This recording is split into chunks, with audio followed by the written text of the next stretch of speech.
আমরা জানতাম যে একটা ফেসবুক স্ট্যাটাস দেওয়ার পরেও অনেকের অনেকবারই 10বার চিন্তা করতে হতো স্ট্যাটাসকে আমি রাখবো কি রাখবো না।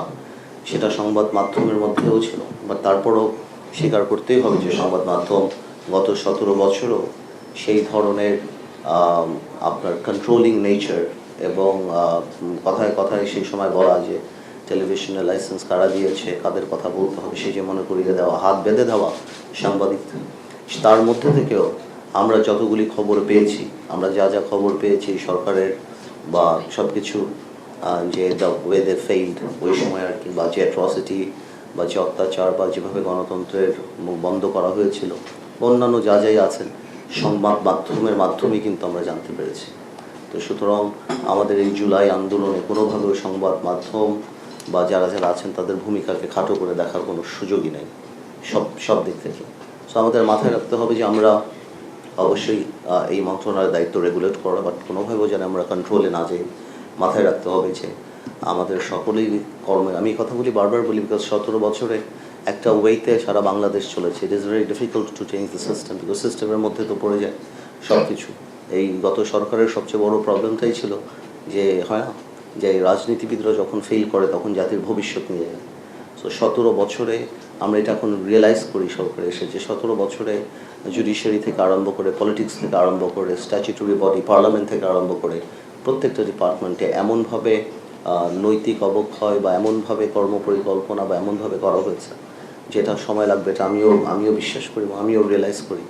বাট আমাদের মাথায় রাখতে হবে যে আমরা জানি কোনোভাবেও সেই দিকে পা না দেয় এবং আমাদের রেগুলেটরি বডি এবং তাদের সাথে সেই সম্পর্ক করে এবং আমাদের জিনিসগুলি, আমাদের ইচ্ছা, আমাদের যে একটা বাংলাদেশকে একটা নতুন দিকে নিয়ে যাওয়ার যে স্বপ্ন, সেই জিনিসটা এবং সবচেয়ে বড় কথা যে ড্যামেজগুলি হয়েছে সেগুলি রিপেয়ার করা এবং নিউ সিস্টেম ডেভেলপ করা, সেই জিনিসগুলি থেকে আমাদের কনসেন্ট্রেট করতে হবে। Is very important.